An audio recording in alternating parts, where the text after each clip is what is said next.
שלום לכל הצופים והמאזינים.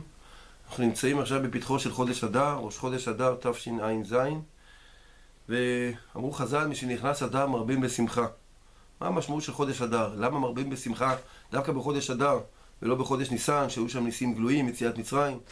חודש אדר זה חודש אפורי כזה, יש את פורים, זה יום אחד בסך הכל, י"ד או ט"ו, תלוי איפה אדם נמצא.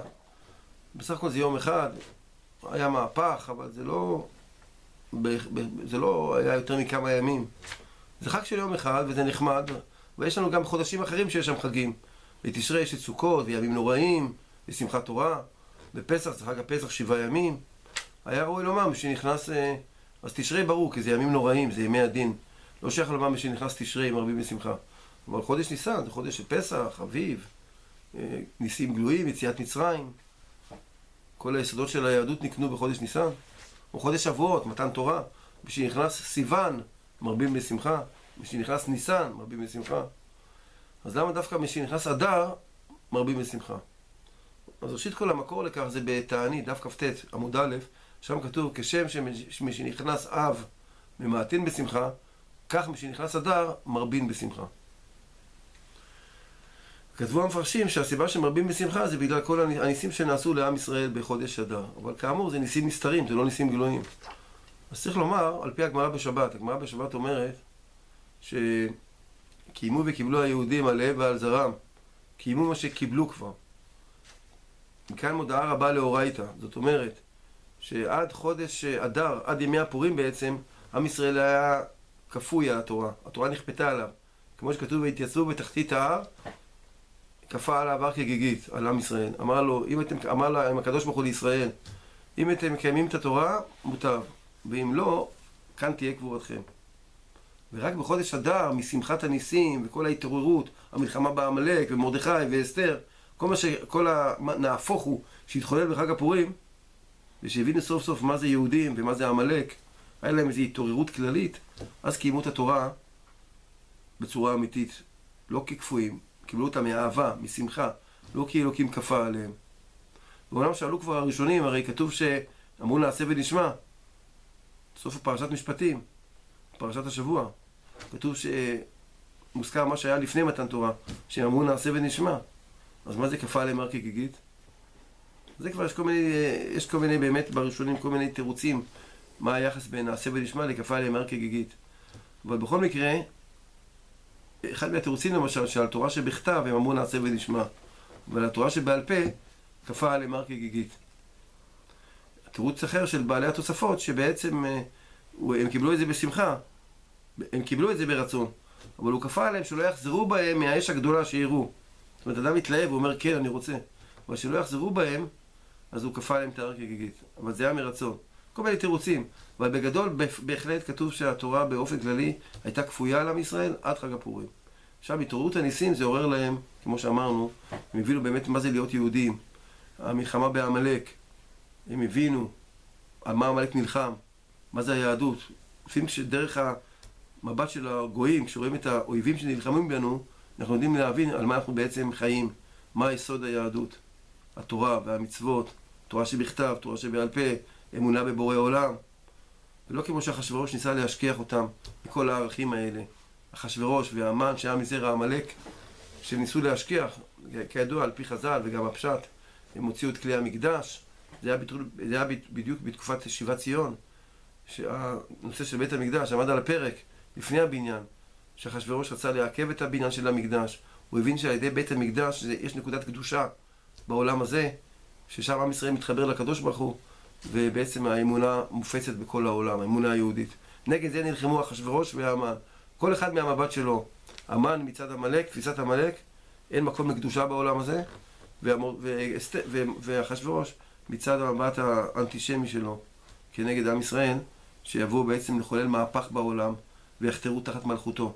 כל אחד בכיוון שלו. ולמעשה, לכן חג הפורים בעצם, הניצחון הגדול, זה לא רק ניצחון פיזי, הישרדות מול עמלק, ניצחון היהדות על העמלקיות, ניצחון האמונה על הכפירה, ניצחון ההשגחה על המקריות. יש אלוקים, יש השגחה, יש קדושה בעולם הזה. יש תורה ויש מצוות. זה לא רק האדם והכוח והטבע.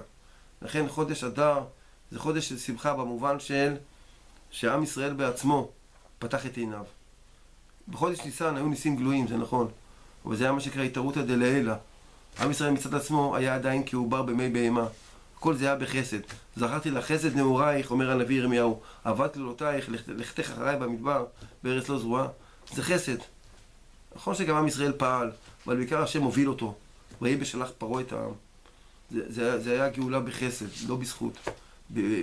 ודווקא הניסים הגלויים מראים שהכל היה מלמעלה. אבל בחג הפורים זה היה מלמטה. כנוס את כל היהודים, ככה אומרת אסתר למרדכי. כנוס את כל היהודים. וגם מרדכי אומר לאסתר, אם אחרי שתחרישי בעת ההיא, רווח והצלה יעמוד ליהודים ממקום אחר. ואת ובית אביך תאבדנו. הכל היה בהתערותא דלתתא. התערותא שלנו. מרדכי דוחף את אסתר, אסתר דוחפת את מרדכי. ביחד, באחדות, מכנסים את עם ישראל. עם ישראל מוכיח שהוא יכול לחולל מהפך תודעתי, אמוני, ולהביא את הגאולה בעצמו. על ידי הקדוש ברוך הוא כמובן. אם השם לא שבר עיר, שב זקת שומר. הכל זה מלמעלה, זה ברור. הכל בידי שמיים, חוץ מיראת שמיים. אבל בפורים, דווקא שזה היה נסתר, עם ישראל פעל, הוא זה שפעל, והגיע לאמונה, דווקא בניסים נסתרים, בכוחות עצמו. זה מדרגה הרבה יותר גבוהה. להגיע לאמונה כשיש ניסים נסתרים, כשהכל נראה סיבה ומסובב. כל ההתרחשות של המגילה, שכידוע אין שם שמיים נזכר במגילה.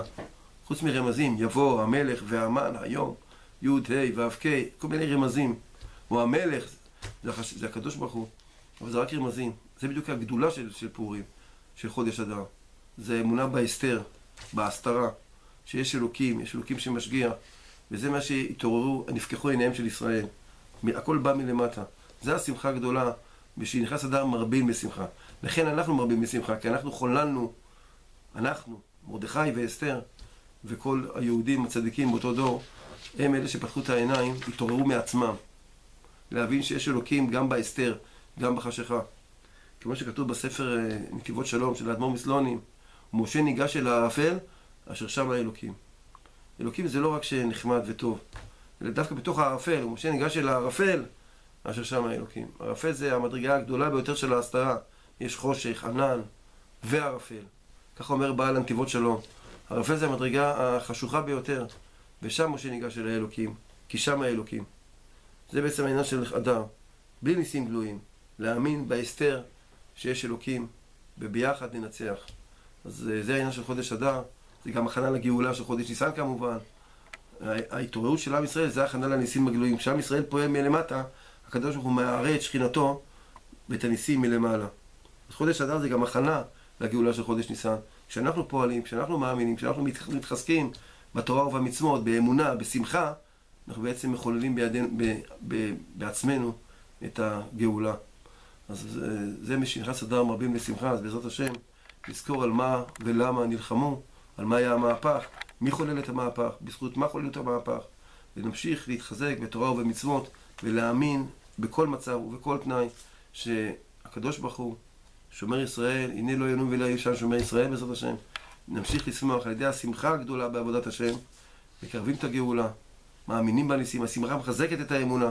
לכן זה הזמן של שמחה, ראש חודש אדר, לשמוח ולהרבות בשמחה, באמונה, כמובן שמחה רוחנית, גם פיזית, ובעזרת השם מתוך כך נזכה לגאולה שלמה, לבניין בית המקדש, במהרה בימינו, אמן ואמן.